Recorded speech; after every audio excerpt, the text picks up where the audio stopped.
Hi folks, and welcome to my review of the Dutch Grand Prix. A fantastic Grand Prix. Definitely, just by looking at the images and just by watching the race, you could tell there was a bit of a festival atmosphere at Zandvoort, and no doubt, 99.9% of the crowd were there to see one man, and that man, Max Verstappen, took victory in front of his home crowd. So your top three of Max Verstappen, Lewis Hamilton, and Valtteri Bottas. But before I go on to talk about reflect on the Dutch Grand Prix, big news in Formula One today.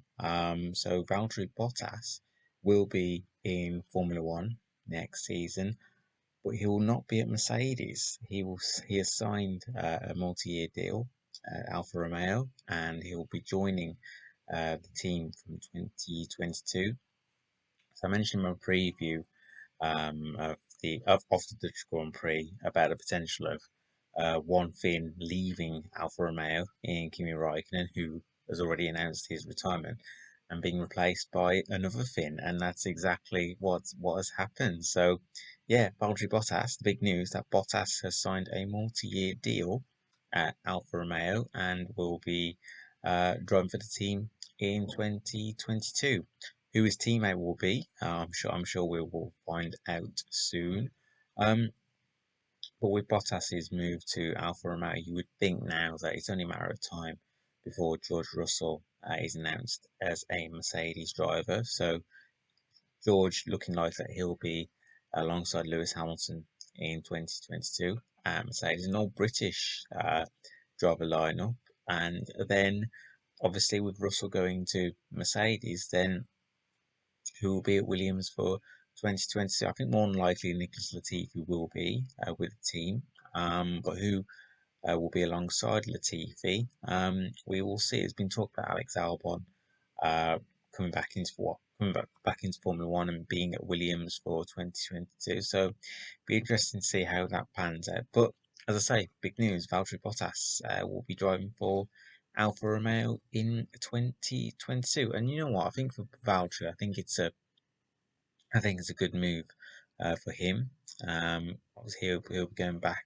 Well, he'll be going to a team that'll be led by Frederick Vasseur. I didn't actually know that Valtteri has worked with Frederick before, so perhaps because of that, could be the one reasons why Valtteri decided to go back.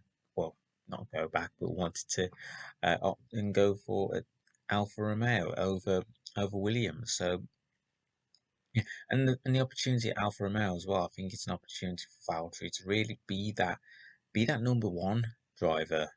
Because let's be honest, Mercedes has been the number two driver to Lewis. But as I say, going to a new team, new atmosphere, and going to Alfa Romeo, perhaps it's that opportunity for Valtteri to be that team leader and to be able to take the team to where they want to be challenging. And obviously, with the new regulations coming into Formula One next season, perhaps Valtteri going into a new team is not a bad thing for him, and maybe that's what he needs for his career. But yeah, so Valtteri, I wish him all the very best at Alfa Romeo for 2022. But obviously, he's still got a big job, a big hand to play in helping Mercedes win their eighth consecutive constructors title this year. So yeah, Valtteri's still got a big role to play for Mercedes this year. And coming on to talk about the Dutch Grand Prix, whilst we're on Mercedes, might as well talk about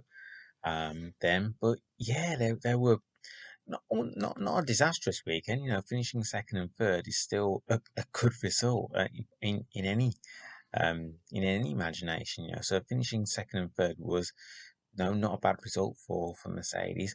Obviously, not close enough to be able to um, really take the fight to Max. There was a stage in the race where Max and Lewis had pitted first time round, and Valtteri was kept out. Had Valtteri been able to keep Max behind him for just a bit longer, then perhaps perhaps Lewis would have had a chance to get by Max, but that wasn't able. But he wasn't. But it wasn't to be the case, and Max was able to really once he was able to get past Valtteri.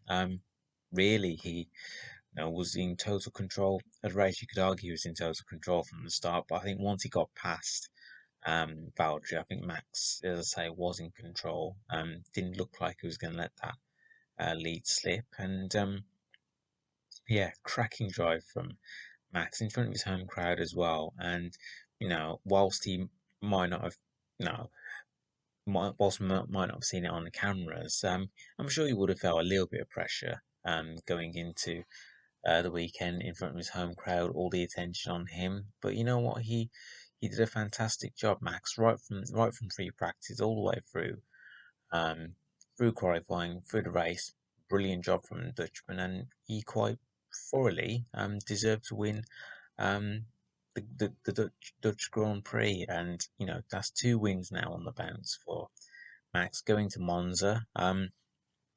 You could argue that we're going to tracks, next couple of tracks anyway, Italy and Russia, where you would think those tracks would suit Mercedes more. So, but as I say, Max winning the last 2 races now, that will give him plenty of confidence going into those races at Monza and Russia as well. And he also believes that he can get some really strong results and strong points at those 2 races. And who's not to say that he can't win those races either. So but yeah, really cracking weekend for Max from start to finish.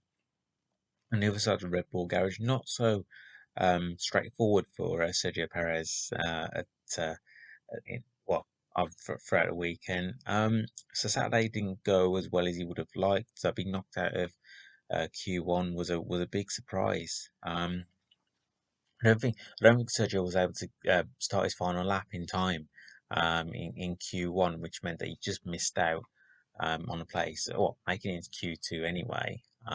But yeah, when you looked at the track in terms of how tight it was, and you could say that there weren't many overtaking spots. You felt that it was going to be a really long afternoon for Checo, but you know what? Give him credit.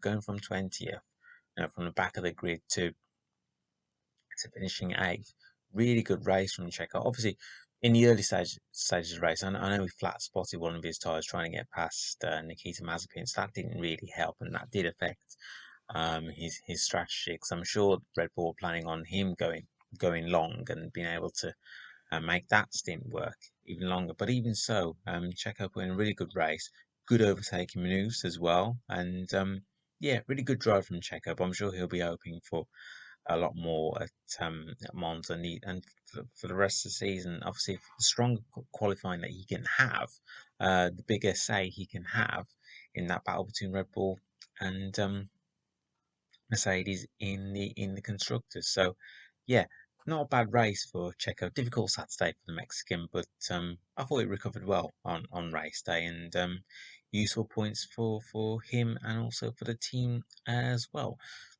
All the headlines, will no doubt have been about Max Verstappen winning the Dutch Grand Prix, but one of the stars, without doubt, of the weekend was Pierre Gasly. Fantastic qualifying session from the Frenchman. And then he goes and then doesn't put a foot wrong in the race. Yes, he was getting closed down by Charles Leclerc in the closing stages of the race, but cracking drive from Pierre Gasly, more or less in a race of his own. Really, didn't really see much of him on race day. But even so, great drive from Pierre Gasly, and he just continues to have a great season. And I didn't know this until this was mentioned at the end of the race. The points he scored this season, he's already got to the number of points that he was able to achieve last season. And when you think that there's still so many races to go this year, Pierre Gasly could so easily make it into 3 figures in terms of points. And if he did do that, if he was able to achieve that, then him alongside Lando Norris, I've got no doubts, will be drivers of the season for sure. They'll be in contention for that. So yeah, another cracking drive from Pierre Gasly, and obviously going to Monza next, and a racetrack where he won at last year. So yeah, he'll definitely be up for it. That's for sure. Mention about Charles Leclerc, being able to get wasn't quite able to take fourth in the end from Gasly. But even so, a solid weekend for Charles Leclerc and Ferrari as well. Some no good, really solid points for the team in their battle for third in the constructors against McLaren. And I know Carlos Sainz was just beaten to sixth by his fellow Spaniard Fernando Alonso. We'll come on to talk about Alpine in a bit, but not a bad weekend for Ferrari. Not spectacular, but a solid weekend for Ferrari. And yeah, they're in third in the constructors. So good weekend for Ferrari, and yeah, it'll be one of those battles. Now, obviously, talk about Mercedes and the Red Bull in the constructors. I think Ferrari against McLaren is going to go down to the wire as well. So yeah, and just mentioned about Fernando Alonso and Alpine. Great weekend for Alpine, particularly Fernando Alonso. That wily old fox is at it again, isn't he?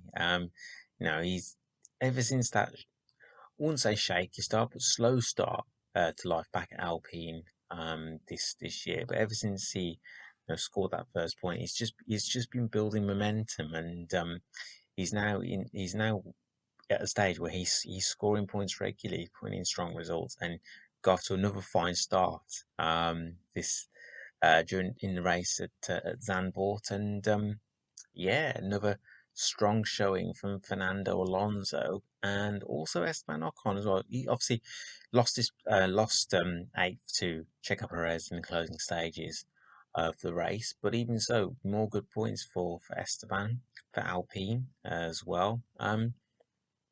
Yeah, good solid weekend for Alpine. I think they can definitely take a lot of positives from the weekend. And then we come on to Lando Norris, who took the final point for McLaren. Difficult weekend for McLaren. I think it was always, when you look at the characteristics of the track, I think it was always going to be a difficult weekend for McLaren. But yeah, not a bad result for Lando. Difficult Saturday for Lando, not making it into Q3 for the first time this year, and then starting the race P13, and yeah, as I say, it was always going to be a tough race for Lando, but he showed plenty of battling qualities, and yeah, a good point for Lando. But I'm sure McLaren will definitely be hoping for a lot more at Monza, and I think actually the track at Monza should suit the McLaren, so I think McLaren will see a much stronger showing from them at Monza, which is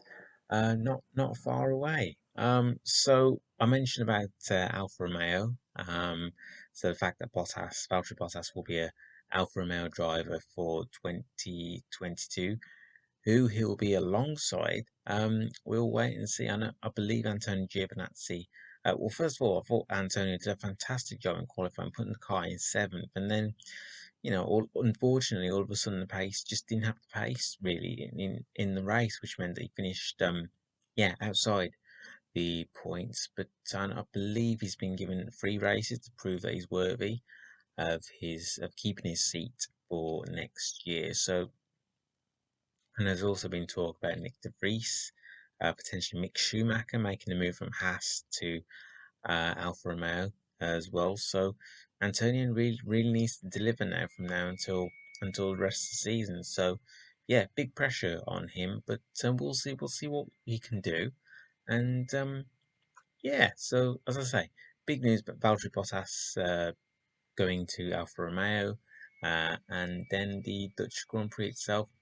Great Grand Prix, fantastic atmosphere. Felt, as I said at the intro, bit of a festival atmosphere, and yeah, I thought just by looking at the images, I thought it was a really entertaining Grand Prix that fans really enjoyed. So yeah, that's the end of my review look back at the Dutch Grand Prix. So coming on to Monza, which is not too far away, so look out for my Italian Grand Prix previews. Look ahead to a week end in Monza.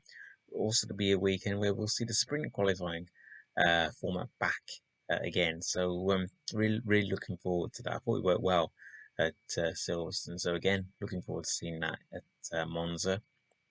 If you want to talk things Formula One, I'm on Twitter at Baggies20 and I'm also on Instagram, Manish Patel89. Enjoy your week and I will catch up with you all soon. Take care, everyone.